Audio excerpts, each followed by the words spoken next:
Legends, welcome back to the Mason Cox Show. Now, Anzac Day special ep. And we have a special guest with us, Dustin Fletcher, the 400 gamer, the man you know for absolutely launching piss missiles on the MCG. He's an absolute legend. We talk about his family. They're all playing sports. We talk about a lot of the footy trips. Yes, I know you'll be interested in that one. Great stories there. He's an absolute legend. Excited for this chat. Lock in. It's going to be a great one. Enjoy it.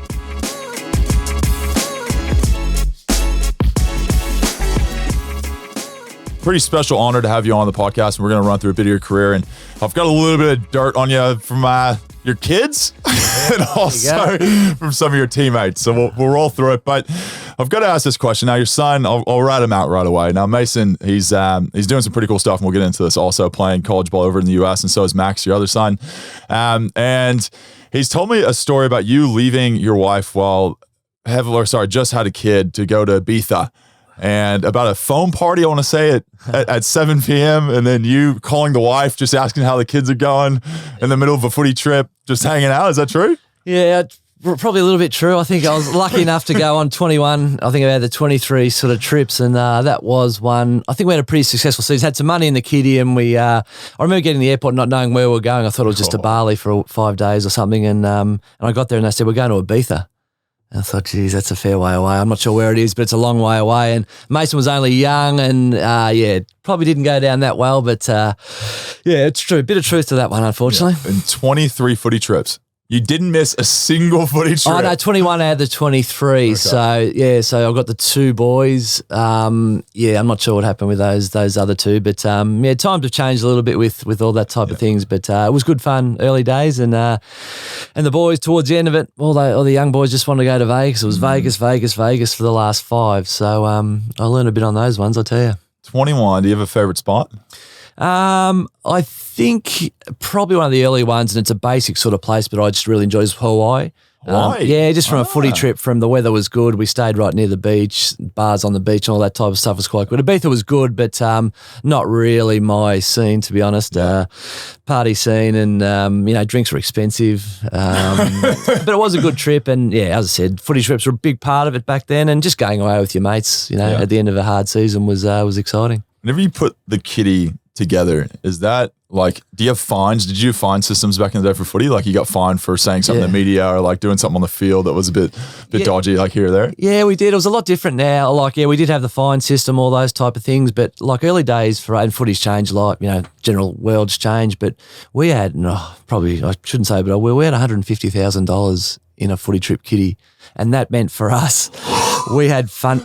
Early days, it was just part of the footy sort of real culture. We actually had fun. We had 3 or 4 fundraising activities for the year, and they might have been from, nights out to whatever it was, and we raised we had $150K on. Yeah, and between how many boys you reckon? How many guys we used to get sort of 35, 36 guys. So everyone on the team would really go. That's what it was. That's what it was like, and we had a premiership. We were successful early days too, so it's sort of. You can't do it now. You probably couldn't fundraise now. And but there was no real big sort of footy functions. We actually organised them off our own bat, and that was like a club function. But yeah, totally. You wouldn't do it now. You wouldn't do it these days. It wouldn't look too good. But yeah, that was just how footy was, and that's how I sort of grew up. Just knowing that your accommodation, your airfare was paid for. You go down the bar at the start of the night, and there'd be 1,000, 2,000 on the bar. You get your first few drinks, and the rest of the night was yours. So that is insane. Yeah, but good fun. But times have changed a little bit. I think we've matured now. So. Well, we're not gonna go past this because I'm blown away by 150K. Is there anything from that you're willing to share? We'll put that out there. You don't have to say names or anything like that, but stories of just idiocy that you couldn't believe what happened, and you're in Vegas at Caesar's Palace at 4 a.m. and all of a sudden one of the players gets stuck up on the roof for 4 days or something along the lines of The Hangover. I think you probably sort of can't say too much, but those things happen, and the Vegas ones were big. And I think for me, it sort of kicked in a little halfway through my career where, footy trip nights are big nights anyway, but the first time I remember going to Vegas, and I was a little bit younger, so I sort of could relate a little bit to the young guys, but it was basically get up sort of by 9, sort of 10 o'clock, and the pool party would go from 10 till sort of 3 or 4 o'clock, and that was good, but that meant from 4 o'clock till sort of 6 o'clock when you're on the way back and trying to have a shower and go again, you're under the weather. And then you had to go again. So the footy trip for me about that time really did change. But we had one big night in Vegas. I remember it clear as day. And we had a fair bit of money in the kitty. So we had to get 20, 28, 30 blokes into a nightclub. And it was a big nightclub. It was a big Saturday night there. And anyway, we paid sort of our way in. It cost whatever it cost to get in. And they looked after us. They put us right at the front. Great spot. DJ was up there. And it was a massive, I can't remember the name of the nightclub, and there was a bit section cordoned off. The other part was cordoned off, and everything else was packed. Yeah. And got to about 3 a.m, and the boys said, "What's going on here? It's the best spot in the nightclub. How come there's no one was there?" And about 3:30 a.m, it was actually Paris Hilton's. Wasn't too fast, but it was her actual birthday, and they hired this sort of part of it out. And we had 30 blokes next door. There was sort of cordoned off. Anyway, she rolled in with about 60, 70 people, majority obviously girls. And I remember a few of our boys, Welshie, Mark, a few of these boys, and had a bit of a chat to her. And she said to the boys, "Oh, why don't we just move the partition and we'll all join in." You've never seen 30 blokes jump from this section to the other section, and I think we were a bit rowdy and ended up getting sort of kicked out. But we started drinking their drinks, and it was a bit of a mess. But that was Vegas for you. I sort of learned that's how it sort of went. But but good times, real good times. That is a gift from God, Paris Hilton, and 40 or 60 chicks rolling out, and the footy team's just going, "Boys, we're on." We're on. The worst bit was we'd been there since about 9 o'clock, so by 3 a.m, we're in a fair old state. But yeah, we used to have a chaperone. We used to always have a doctor. We had a chaperone come with us, and we went away. And most times, to be honest, we're in pretty good spirits. Not too much went wrong, which was great. Now, I've been told by a teammate of yours that you did have a doctor in that chaperone you're talking about. Now, was anyone putting their hand up to be the doctor and chaperone to get away from the family for 2 weeks and just have an absolute ball for 150K, just ball out in Ibiza or Thailand or wherever it is? Well, the chaperone, we used to we'd have a choice of chaperones because there'd be 50 blokes putting their hands up to want to be the chaperone, but we had to try and choose the most mature chaperone we could. So that was never a problem, and we were lucky enough to have some fantastic doctors, and usually we brought a doctor just in case anything went untoward. And we had Bruce Reid, who was absolute champion, and the other one was rubber, Ian Reynolds. And sometimes we had 2 doctors go. We only needed one, but the other one would just come by just to be part of it. So very lucky. And as I said, they're in all pretty good spirits. We'd never really had anything go sort of too wrong, but a lot of fun. The fact that a club's got a chaperone as if it's like a year 6 school excursion. And we had some ex-players that came on chaperones, and we had some staff from the footy club that came, and they were pretty good times. Loose times. Yeah, loose times. Well, I've also been told from this player you don't mind a cashy. And to everyone out there, cashy is, essentially off the books. That's a great way to put it. A little bit of money in an envelope, spend it at your local Coles or wherever it is, and just make sure that you don't have any expenses for the next month. Yeah, I don't know. I think that's changed a little bit these days too. You sort of, we probably had the 12 months, the 12 months out of the game when we were, found guilty in the drug saga. We did a bit of a tour around then. So that 12 months was, that was good in that sense, but yeah, cashies, they're there and all that type of stuff. But for that sort of 12 months that we missed, we enjoyed the cash, obviously, that was sort of onto offer. But I always found you do a good job, you know what I mean? You can't just go in now, say, I'm going to give a bit of a speak, take $1,000 and go. For me, it's a bit more about, if you're going to a local footy club, you give them what they're there for, whether it's taking training, the juniors, seniors, the girls now, and give them a good go. But I enjoy that. I enjoy a bit of fun, and a lot of the time you get to go away, country towns, the people like a drink, have a bit of fun as well. So, yeah, is there good any times. town that you look at going back, you're looking at now, looking back, thinking, I never thought I'd end up here. Oh, no, there's a lot, and I probably couldn't name them off the top of my head, but even some of the mining towns, to go up there and to see and stuff like that. Just to see the way they work and how hard they work and what their life looks like. The fly in, fly out. So we've stayed in some interesting little dongers, I think they call them. The room not much bigger than this, and ripped curtains, and you're not sure what's happening. But yeah, as I said, you've been to a lot of different places, but on most country people, they're real, quality people that love their footy. Yeah, 100%. Well, we're going to see, you mentioned it, it's Anzac Day essentially today when this comes out. So massive connection with you, obviously playing for the club for so long and being in those early days of the clash now. Every single one's very special within its own right. That's the one you look on the calendar and you're like, I know I'm not going to forget this game. Like, is there any that you've played in that just... I think it started from day one. And, from Kevin Sheedy, when he picked up the phone and rang Bruce Ruxton for the first time. Bruce Ruxton was the head of the RSL. He was a Collingwood supporter, so I think Sheeds had that bit of a feeling. It was always going to be Essendon Collingwood. And Anzac Day, the day itself was, there was no sport. Shops were shut. You wouldn't even think about playing sport. But when that first game came to, on that 1995 MCG on a Tuesday. You never played footy on a Tuesday. It was a lockout. I think at 1:30 the gates were locked. There was just too many people coming in. And we didn't know what to expect. And the game itself obviously looked after. It was a drawn game. And that started what Anzac Day is. But, you separate things. Anzac Days, it's a game of footy. That I leave that there, and the rest, what they've done for us, the Anzacs, and what it means to them is very special. But that drawn first Anzac Day, you don't like playing in draws, but that just holds some significance, I reckon. That first one, and but big days. Essendon haven't been going as well the last while really, and for us to still play in a big game like that, it's really like a final or a grand final to us. So, and tomorrow as well. Tomorrow's it's going to be massive. 2 plays 3. We haven't been up there for a while, so it's a big day, and had some great Anzac Day clashes over the journey. Yeah, it's as you talk about the Anzacs and the special connection with the day and the football, and separating that from it.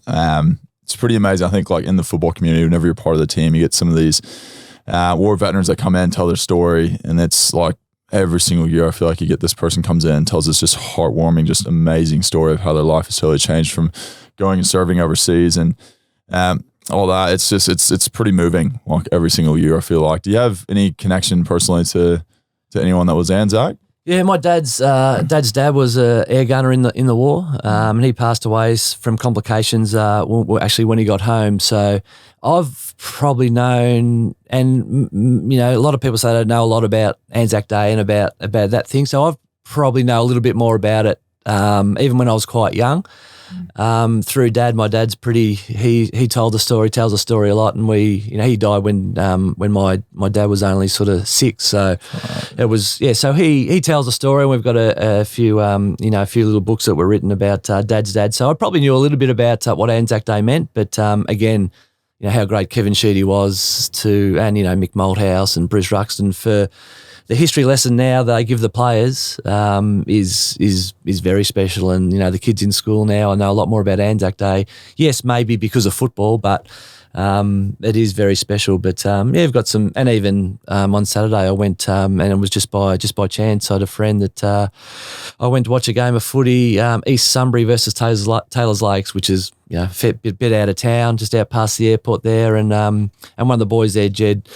He asked me to come along and have a bit of a chat, and can you help promote the day, which I did. It was really just to try and promote the day, and coming from him, he'd been and served twice, overseas, and he'd come back with some stories that were pretty tough. And to cut a long story short, he's actually tried to take his life 2 or 3 times, and he's back now trying to raise money for the people that do come home and have got some issues. So that sort of opened up my eyes a little bit, and that was only yesterday. So it affects a lot of people, and it's easy for us. We go out and play footy. It's 2 hours.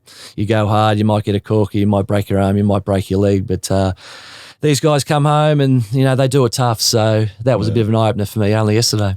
Yeah, they put their lives on the line. It's awesome, I think, to be able to help bring exposure and light to all the things that they do on the day by having football, which is a very obviously consumed media outlet from a lot of people, and then to be able to have that associated with such amazing people and tell the stories of some of the people who have fought overseas and the family members that have been part of it. It's something like being American coming here, I was blown away by, like absolutely blown away by. Like you talk about the last post and I get shivers talking about it right now, man. It's just like, it's crazy to think to be able to have that experience. And for people that have been to that game, like it really does kind of, it's something you'll never forget. That's for sure. Now, can you describe, I guess, cause I guess us too, we've experienced that, right? We've been on the field. We've seen the last post up close and personal. Can you describe, I guess, what it feels like to be playing in an Anzac Day? Yeah, I think if you've been to a game, you probably understand what it's like in a little sense. Like that, I think it goes for sort of 15 to 18 minutes. That pre-game when you hear the last post and the national anthem's played, New Zealand national anthem. It's a feeling that when you're in the crowd, I reckon you still get a feel for what it's like. Yes, we've got to go out and play footy after that, that little bit. But it's a different time. You don't want to get too emotional. I find you really feel that time, but you're trying to shake your legs out from a footy sense, shake your legs out and still stay focused because in about 15 minutes time it's gonna be on, and I can't relate the war to football, but from a footy sense. You build up, you want to go out and play well. So you don't want to cross the line and do something stupid early because we've probably all been there and done that before and it doesn't work. But it's a 100,000 at the MCG, the home of footy. Again, it's going to be traditional, Tuesday game, 2v3 on the ladder. Be some new players on both teams that'll play their first game, and it'll be an eye opener for those kids for sure. Who's your favourite Essendon player at the moment? Favourite Essendon player. I'm going to name two, and it's probably like half the Essendon supporters and members is no doubt Sam Draper. He's a big kid that loves his sport. I like the way he goes about it. And the other one's Anthony McDonald, Tip and Woody. And not for the fact that he's a fan. He's a great kid. We used to sit in the hot colds, or sit in the hots, not so much the colds, and we'd tell stories and we'd talk about things, and we'd been there for half an hour sometimes, and I got to know Tipper really well during that time, and what he's been through, and he's back playing footy now. I'm not sure if he's playing tomorrow or not, but two pretty passionate people that love their footy. He loves his fishing too, eh? Yeah, Tipper, we're up at the same compound essentially during COVID. I would always see him walk by my door, and he'd have his fishing pole just cruising down to the ocean, go for a fish. But he's a pretty phenomenal human, old Tipper. It is, and you see him, the way he plays footy. He's obviously a really talented footballer. He's just those rundown tackles and you can't miss him with his hair, and he's just he's a gun. So hopefully, he's to be honest, he's going to be the second half of the year probably when he get his fitness up. He has played, I think, a game or two already, but I hope that we see the best of him because he's a great kid and been through a bit of a tough really upbringing, and done a great job. And hopefully we get to see him, if not tomorrow, next few weeks. Yeah, and I know you're still connected to the club, like you still help out the club and things like that. Like, what's, I guess, some of your roles you've kind of had since retiring, helping them be a better team, really? Yep. So I was sort of lucky enough when I did, I had a tough 12 months really with the drug saga. We couldn't be involved in any sporting teams, so that was a bit of a tough period for me. So playing footy for 23 years and then coming out, not being allowed really to be involved in sport really probably hit me. So when that sort of finished, I was lucky enough to come back to the footy club as more an ambassador type role. And when I say ambassador, people think, oh, you just turn up, you say hello to a few people and do that. I didn't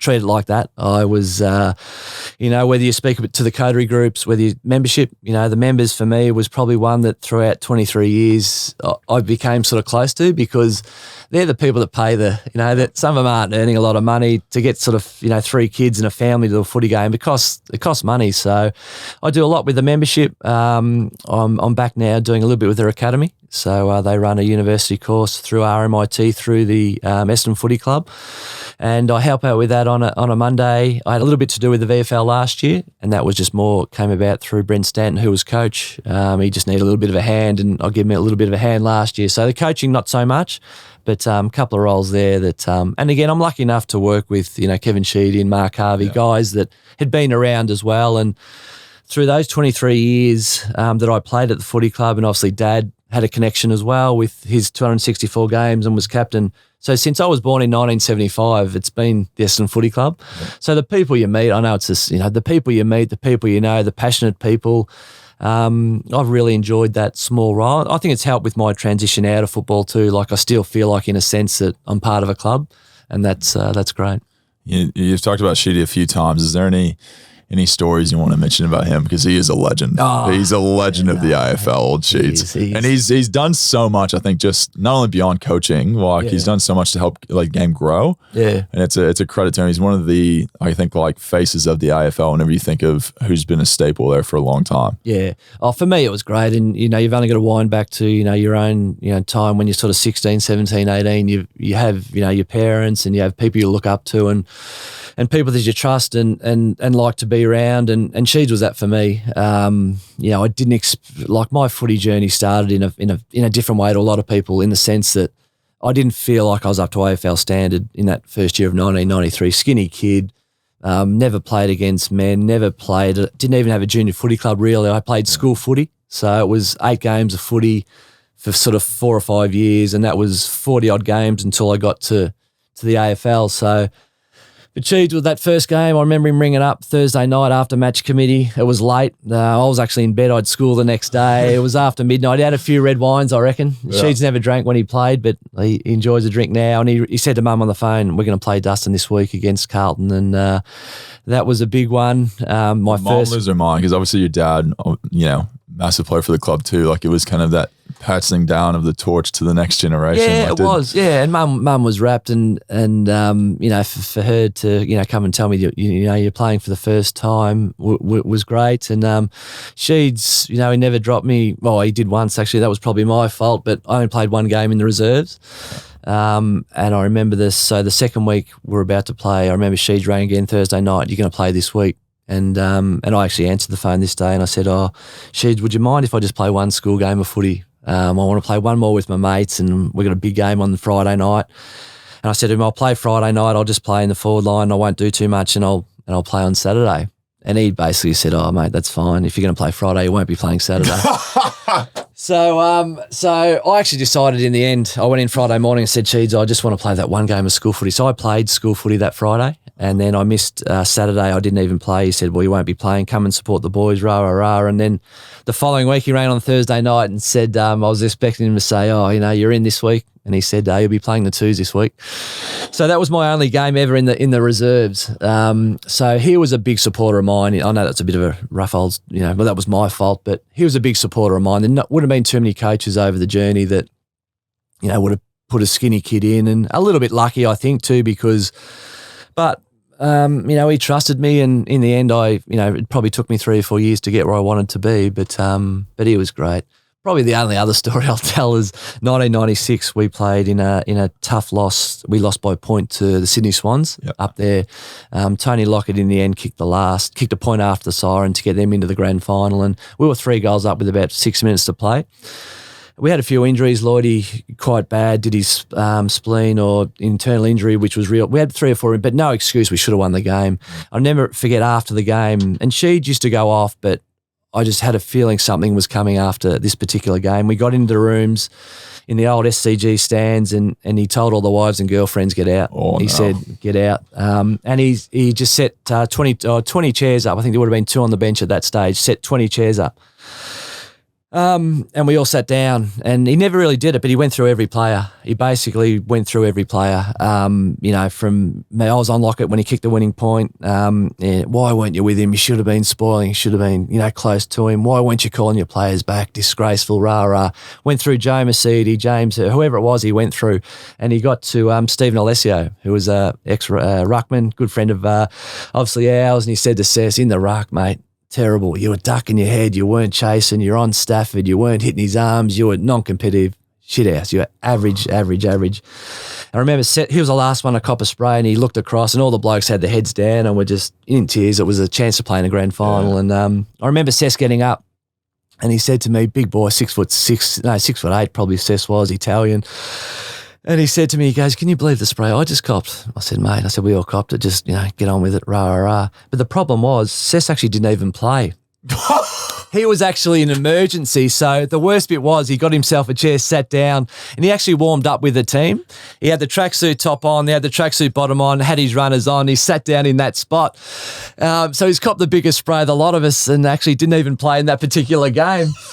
And so he was absolutely shattered that he copped a spray and didn't even play. But that was Sheeds. Like, he sat down there, you're going to cop it. So you wouldn't be part of this team. Oh, you're going to cop it. Hold up to it. But so that was that. He didn't even play, poor old Cess. But that was Sheeds for you. He wasn't too fast at the end of it. He said, "Bad luck. You sat there. You cop a spray." Yeah. Even if you didn't play, you warmed up shit house. That's right. Yeah. You're terrible. But no, he's very passionate. You know, he loves people. He loves the sport, and what he's done with the Dreamtime game, and you know, the country game coming up, Anzac Day, and I think just footy in general has been great. Did he soften up a bit throughout your career? Yeah, I think he did. Yeah, I think he did. He was very smart. Like, he coached for a long time, and he was very smart with the assistant coaches he got in. So he trusted those guys. Whereas early days, you know, back when he first started, 84, 85, and in those early years, it was basically just the coach and maybe the VFL coach, and they looked after the whole thing. So you were coach, you were, you know, psychologist, you were trainer. He did a lot, really. Fitness, he did all that type of stuff. So definitely softened up as time went on, and his best asset was, I think, he knew his players. Yeah. Like, he knew he could eyeball and really tear strips off. Other guys, you might just sit him in the office, have a quiet chat to, but he got through his players quite well, which was very good. Yeah, he's a legend. I mean, some of the stories I've heard about him are just gold, absolute gold. Like, he's old school footy a bit, you know. Yeah. Like, and not to forget, he kicked 4 goals in a grand final. Oh, yeah. He played in. Well, I think he played in, 3 or 4 grand finals. So he was not just the tough back pocket plumber that he was known as. He could play footy, and his coaching sort of stands out as well. All right, now I've got to ask you, there's a new coach at Essendon, Brad Scott. He's going really well. First-year coach. He's absolutely kind of reinvented the game plan they've got over there. What's your thoughts on how he's handling it? Even though I'm at the club, I'm not sort of on, in the footy department, and I do speak to a few of the boys at time, and I think the best thing he's brought is, he's brought a bit of a different game plan, which is great. I think we're harder to score against, which is really good. But I think the players just know now it's very consistent. The message very consistent. So whether we win, lose, or draw, it's not. You lose, you don't drop your heads. You win a big game, you don't celebrate too much. So he's very focused on the job at hand, and that's not just winning games of footy. It's a 1, 2, 3, 4 year process. But no, he's been great. I've only met him. Well, like I've spoken to him a few times since he's got the job. But we came across each other on the footy field, and probably things were said. It wasn't probably a great relationship we did have, because Brisbane sort of got hold of us a few times. 2001, they won the Premiership. We obviously lost that one, so they were a successful side. So, but no holds barred. He gets on with it, and a fantastic guy, and he's very confident in what he does, and he's doing a great job. It's one of my biggest fears in life is someone I've talked shit to on the field becomes my boss or something. Like later in life becomes like the head coach. I'm trying to be an assistant coach. I'm like, yes, it's not great. Yeah. It's not a great look. It does happen. I not so much sort of coaching, but I've said a few things on the footy field that I'm not proud of, and probably wouldn't have said, but I've copped a fair bit back, especially in the early days. And I only ran into someone that, I'm not going to say who it was, but he actually played for Carlton and didn't know, had a fair career, played 100, 150 games, and good, honest player. I remember me and him had a real go. I think I did something pretty stupid. I tried to get in one game, and we're at each other all day, and it was quite, probably went a little bit too far, but I only saw him, it was a while ago now, and, we sort of shook hands and had a beer, and, it was over within, that first sip of the beer, and once you've shaken, you shook hands, but you do come across, and but on most people are pretty good, I reckon. Yeah, no, I asked one of your old teammates to describe you. He said he's a lanky, kind of somewhat quiet whenever he was playing, but the most humble, genuine, just legend was the description that he gave of you. And then the next thing he said, he goes, loves a beer. Loves the beer. One of his favorite things. Is there a favorite beer out there for you? Give a plug. Yeah. Give a plug out there. It's funny, being over America a few times, and we were trying to get a beer that we could get hold of, and we end up going for the Michelob Ultra? Michelob Ultra. Yeah, Ultra was the one we sort of knocked off over there. Low carbs. Yeah, that stuff doesn't worry me too much. But I'm not too much on the these new beers, what do they call craft it? beers. Yeah, the craft beer. Every now and then you get a good one, but But I'm pretty. Carlton draft, straight down the line.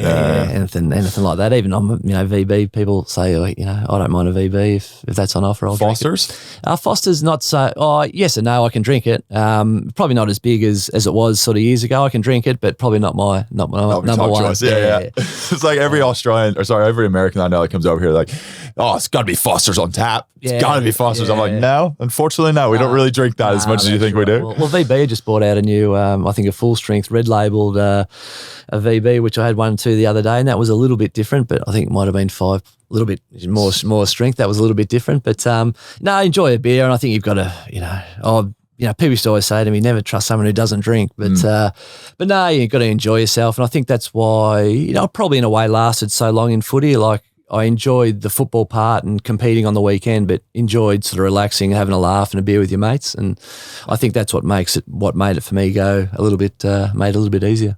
Yeah, it's I was talking to some of the people you've dealt with over in your career, and they all just said like he's a person you just want to sit down and have a beer with and just have a chat. And he's just one of those absolute legends that always is an enjoyable time to sit down with, Yeah, that's right. And I think all clubs have got him. Like, I just, enjoyed that. And, I had kids reasonably young, so there'd be a lot of the time I'd still be at the club at sort of 7, 8 o'clock and 9 o'clock at night. So I'd always be sort of there doing my recovery or some extra recovery.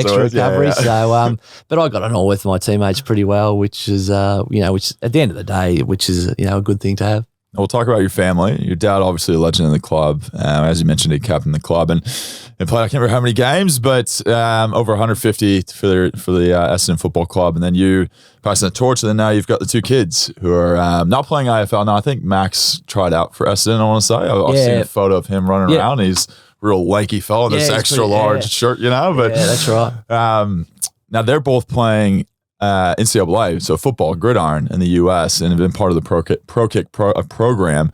And everyone knows you as a man who loves a torp and kick it long. And it just makes so much sense that your kids are doing torps essentially now in the NCAA. And we're hoping that they make the NFL, because that would be a heck of an accomplishment to be able to go to a different country, learn a different sport, and be able to conquer it at the highest level. Now, talk about, I guess, the experience of having kids now. Your dad was a professional athlete. You were a professional athlete. Now your kids are looking to be professional athletes. What's that feel like to have a family full of just freaks of athletes? Yeah, I think freaks because we're probably so tall and lanky, and they have got a good and probably a little bit lucky. Let's be honest. That in NFL or college footy, kicking and punting's part of it. So. They don't have to be involved too much, but you've still got to do, the best you can. So, but when they both, played a bit of AFL, they played at Calder Cannons in the under 18s, but in the end, they decided that this was a path they want to take. They had they'd one friend that went over to Texas A&M, Nick Constantino, who'd Mason looked a little bit through school and watching his journey. Mm-hmm. And then I remember, Mason said to me one night after a local footy game, he said he probably wasn't enjoying it as much as he felt. And he said, I wouldn't mind having a go at Pro Kick and going to America. And that was a bit of a shock because I still thought he was enjoying his footy, but he wasn't as much. And we were fine with it. We said, that's fine. You've got to put your head down and study, and there's more to it than just the punting part. Yeah. So, but again, lucky that he got to head over to University of Cincinnati. He's in his junior year now, so that means 3rd year. It's a big school for people out there. So Mason and Max are your 2 kids. Sorry. So whenever you say Mason, you're not like, I feel like whatever. You'll automatically perk up. But so to give an idea, Cincinnati is one of the biggest schools in the NCAA in America, and your son's come over there to be a punter. Like, it's not an easy feat to be able to do that, and he's been successful. I'll let you kind of talk to us a bit more about the experience. I just want people to understand that what your son has done is phenomenal.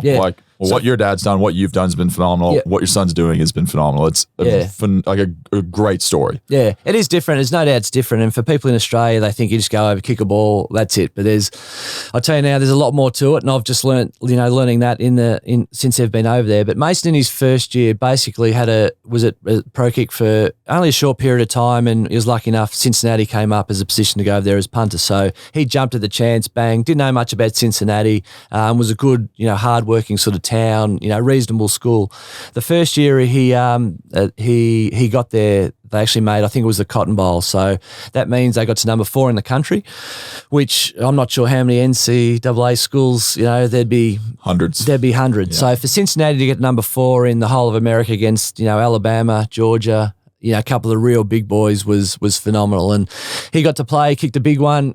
He kicked pretty well in probably the biggest game that they had at Dallas Stadium. That might be one of the biggest games Cincinnati football program has ever had. Yeah, I think it probably would be, to be honest. So yeah, but again, he's enjoying the study, which I think is great too, because it's not just about the footy. Yes, he wants to have a crack at the NFL, which we know will happen in the next little bit, but to get something behind him study-wise is very important. But so I had a great year in his first year. Second year, kicked pretty well yesterday, so he's in the top 3 or 4 in the country in the Ray Guy Award, which was great.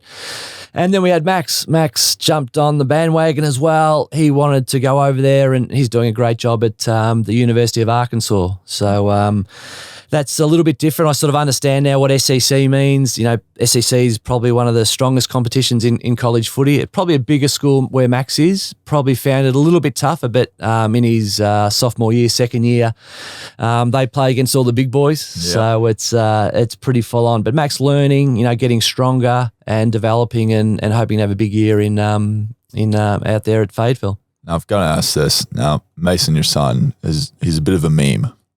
I think you might know the moment I'm talking about. Yeah. He's got the biggest strut after one of the punts he had, and I'm a huge fan of it. I saw it and I was like, let's go. I was so hyped. Yeah. But it was just the gangly. It was awesome. It was awesome. I think it came about, Pat McAfee, I think, as you'd probably know, I think he did a bit of a strut one time. And I remember having a coffee or I was having a bit most with the night before the game. And I said, how do you reckon you go? And Mason said, we've got to start well. They're obviously Alabama, fantastic school, but you're going to have a bit of fun. You'll have a laugh. And I didn't really understand what he meant by it. And anyway, I think it was his first punt. He's kicked it pretty well. It's gone 60 odd yards, and so he spiraled it and it went really, really well. And then he's thrown in the Conor McGregor strut down the ground. And I remember sitting in the crowd, just sort of looking around, thinking, is this normal or is this is that my wife's side or who?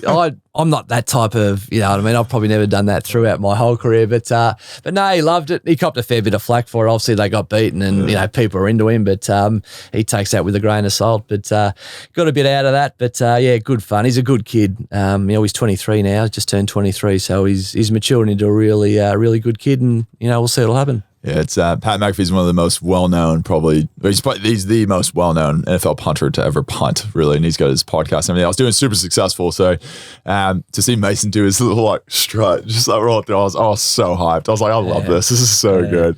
Very entertainment for NFL and NCAA, and it just is right on cue. It is pretty big. Like, as I said, Max, out there at, Reynolds Stadium where Max plays, they get 82,000 every week to a game. And, Mason at Nippert Stadium, it holds, 40 or 50, and it's a nice little, with a bit of history to the stadium. So we love it. That it's, the kids have got to grow up. You're dealing with 120 kids in the footy program, and Mason Salt, same with Max. They've both said some stories where some of the kids have come from, whether it be Detroit, Chicago, some, Baltimore. Some of these kids find it tough to, move away and do what they've got to do, because it's sort of a way out for some of the kids, and they put in hard, they train hard, and it's full on. Like, they get into it at practice between each other. It's, they get in each other's faces, and it's a lot different to what you see in AFL. Yeah, you hear these incredible stories. These people start from nothing, and that's the one thing they're trying to do is be successful in the NFL to get their family out of the projects. Yeah.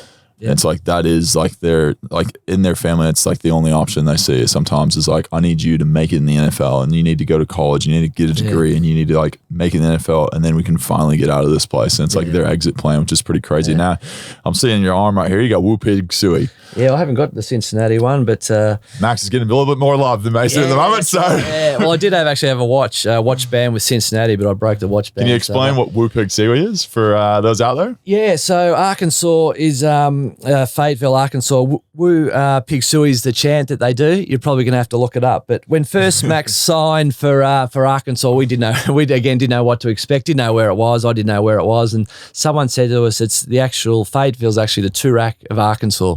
Yeah. So which is not. That's a sign of how bad Arkansas is. Then we looked it up. And the first thing that came up on YouTube or video, we didn't look up the footy program. We just looked up Woo Pig Suey, and we came up with on YouTube. It was a pig calling competition, and we'd never seen anything like it. And I looked at it with Max and my wife, and we're thinking, where is he? Where is this keep going to? But since being there, we absolutely loved it. We found it like a Gisborne or, just out of town. Obviously, it's a sort of a country type feel, and we absolutely loved it. The weather when we got there was 35, 36 degrees, and we had an absolute ball. So, we loved it. A lot of people said, "Oh, it's different. You'll make up your own mind." But yeah, we love the spot. Whenever you first, I guess like Mason would have been the first one to go over. Whenever you first went to Cincinnati, and they give you kind of like the tour of the facilities and like take you to a game and all. Was there anything that just kind of blew your mind about college sport, which is not the professional level? Like this is a step down. Yeah. It was just like phenomenal to think that, because I always look at it, the money that's pumped into it is billions of dollars. Yeah, I think with the TV rights and all that type of thing. But we were probably, we didn't get to see, when Mason went, it was just COVID was here. So basically I managed to sneak out to Dallas to see that one game.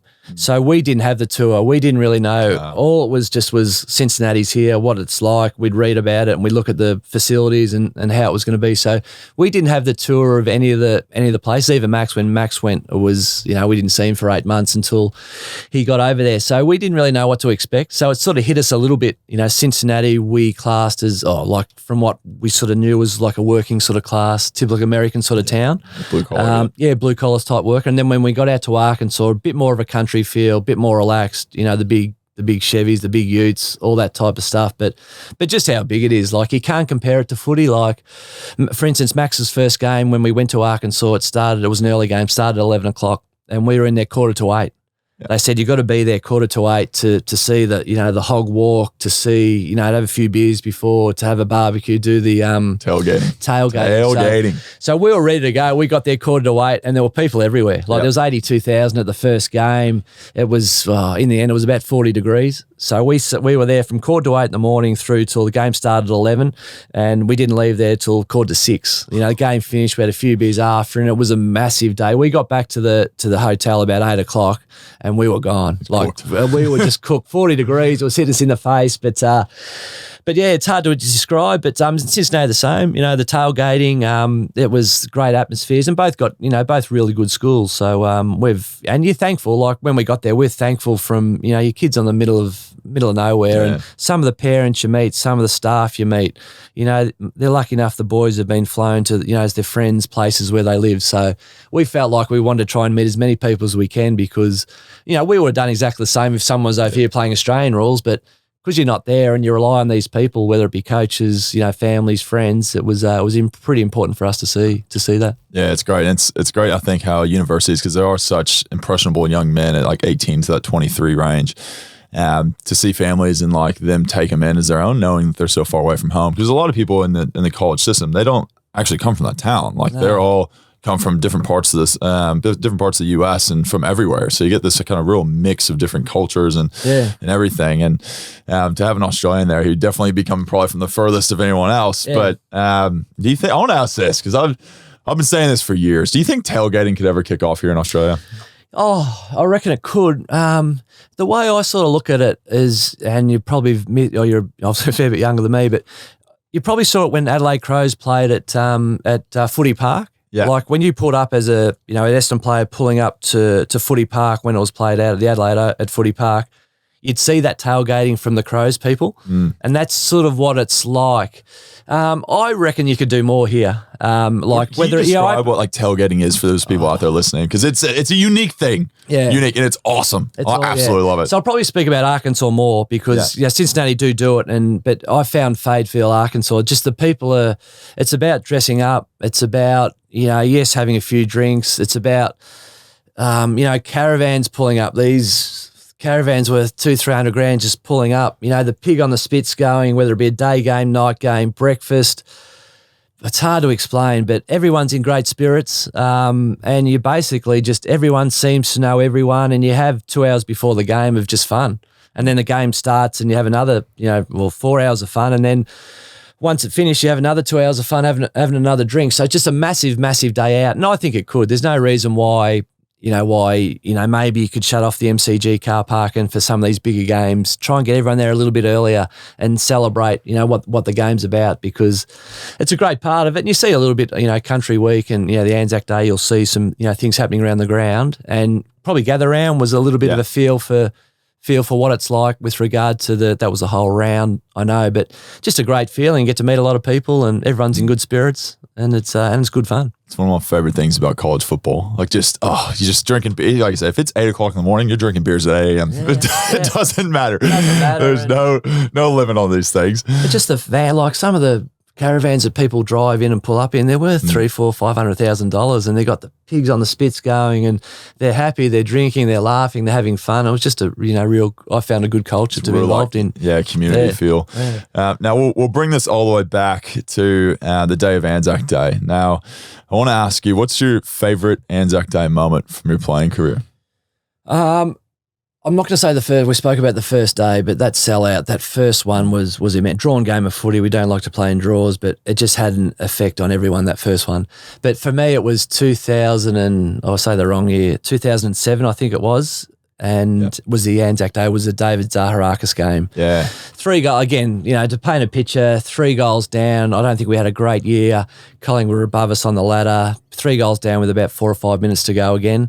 And I remember the rain starting and it just came, a lot of people did sort of leave. And just that last play that I think Lovett Murray, Winderlick, kicked at Zaharakis' mark, played on, sort of got hit when he kicked and the balls just, travelled through and we celebrated that day. That, from a pure Anzac Day game, was probably the best one I've played in. It was a massive day. And I think Collingwood, to be honest, I'm not sure, it's 14-7 or 14-8, so they've had the wood over us. So that one was a big one that I do remember. Yeah, and that Anzac trophy, heaviest thing you'll ever carry. Yeah. I think it's so heavy. Yeah, and again, I'd never gotten the medal, and I think I got second best on ground one time when Collingwood won in 2009, but I'd never really got close to a medal. But and something I would have loved to have won through my career, just to say that you've won on Anzac Day. But the trophies, it's an unbelievable trophy, and people say to me, do you hate Carlton? Do you hate Collingwood? Do you hate Richmond? I don't really hate them at all. I think Essendon's a big, we haven't had that much success lately, but it's a big club. Collingwood supporters, I love the way they go about it. People say, oh, they're feral. Mate, that's footy. I love that. Same with Carlton. So no, I love it. I love the day. Once 3:20 comes, the footy starts and the crowd they go berserk. What are you going to do for Anzac Day this year?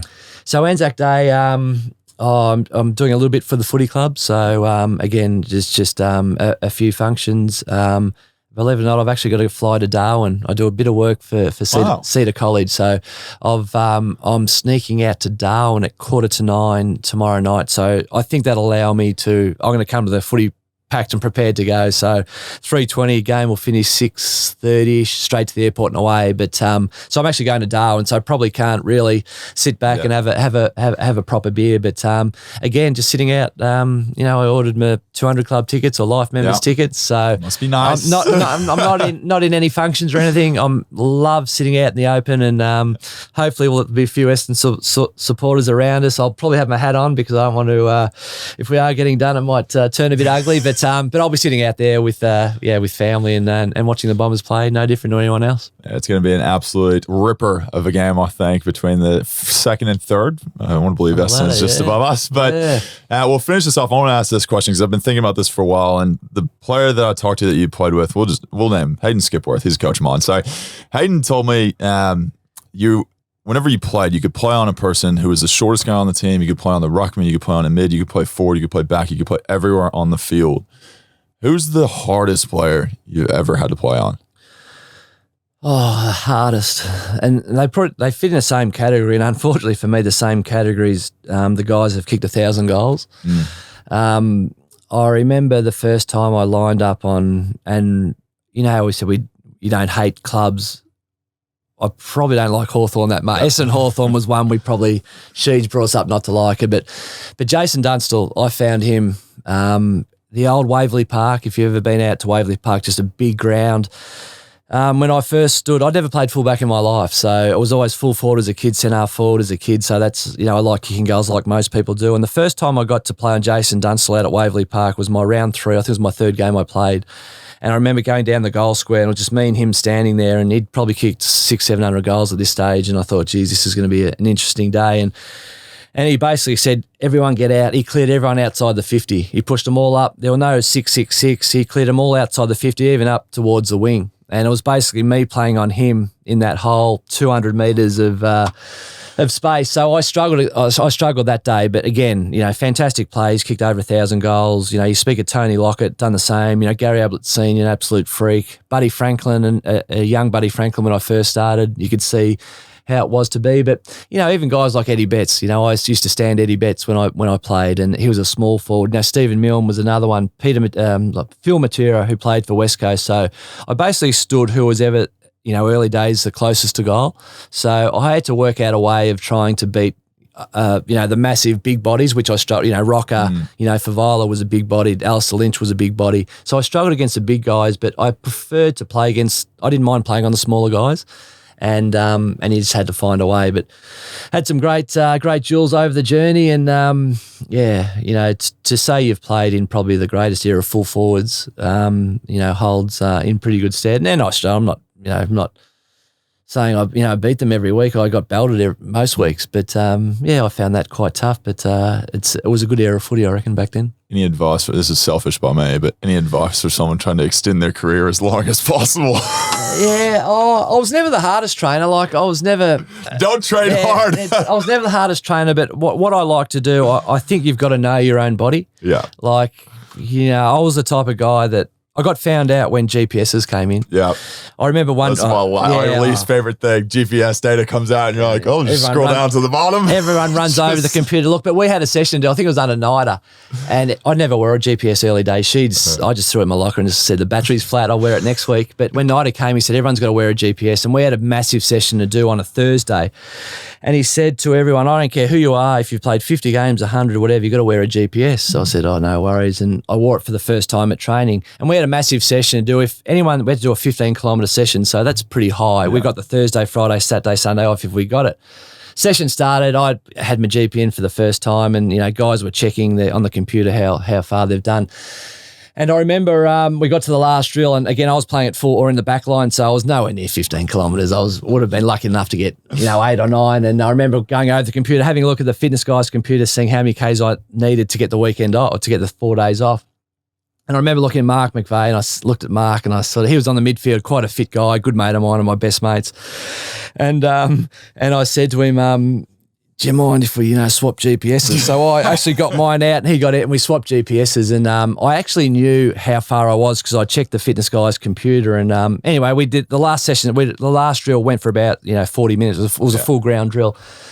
Anyway, I was trying to do my best from full back, get up the ground. Spike was in the midfield running up, very, very good athlete. I remember looking, running over, everyone ran over to see what they got. And my score was 15 2-point kilometres.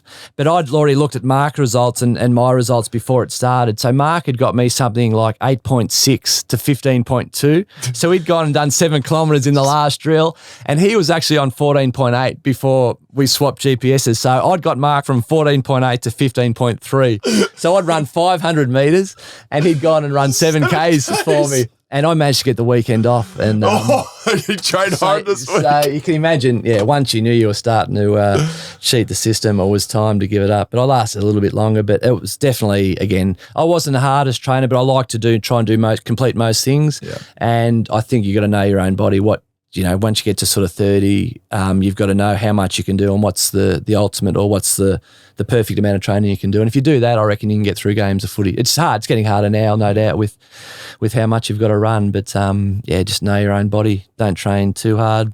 Enjoy a beer. Relax. Don't train too hard. Swap GPSs. Enjoy beers. Right. This is the keys to being successful in the AFL. Treat it like local footy, like you're just one of the boys, and you'll get through all right. This is the last thing that's going on. I feel like I could keep asking these questions, but Skip told me anytime you got the ball outside 50, it was like you got egged on to just torp a damn torpedo. It was like the crowd just got like, come on, surely it's coming. Did you ever feel bad to the forwards that you just completely blew off and just torped through the posts? Yeah, I did, because towards the end of my career, I probably felt the pressure from the crowd a bit more. Everyone stand up and wanting a torpedo, and And I didn't kick. I know I kicked 72 goals through my career. A few early days when I was struggling at fullback, I went to full forward, and then the only goals I've kicked have been from outside 50. So I did 72 goals from outside 50. Yeah, I reckon I would have kicked at least more than half of those from outside 50. So if I got within sort of 50, you'd play, you think, look for a lead, and then I think the boys at the end knew I was going to go. Am I kicking your head? Going, no chance. No chance. Yeah. But good fun. I was taught to when I was young. You get to training early. You kick 30 or 40 torps before training started. A few check sides from the boundary, and you'd start training. So how it was, but a bit different now. But love kicking torps and having a bit of fun out there. Kicking torps, drinking beers, just these are all the things to be successful. It's a bit different now. I know you've got to train and you've got to do all the right things, but I think you've got to enjoy what you do. Obviously, skin folds and all these have got to be up to scratch. But yeah, they were good days and well and truly done now, so I can enjoy tomorrow's game just as a spectator. Beautiful, man. Well, I must say what Skippy said is totally correct. You're an absolute legend. Very humble human, a man that is someone you could talk to and have a beer and a yarn with for a very long time, mate. But absolute honor to have you on here. Thanks so much. It's great to talk about the importance that is Anzac Day coming up and your career, some of the things. It's phenomenal what your family's been able to do, not only yourself, your father, your kids, and the legacy you've kind of left is something that will never be forgotten. So massive thank you for coming on, legend. No absolute worries. Great chat. Loved it. And thanks, mate. All the best with your injury too. Hope you're back. Maybe not tomorrow, but the next few weeks it all goes well. Soon. And maybe for finals against Essendon. That's what we're looking for. That'd be good to see. Yeah, crazy, man. Thanks so much, everyone. Thanks so much for tuning in. We'll speak to you soon, but I hope you enjoyed that one. An absolute great chat with the great man that is Dustin Fletcher.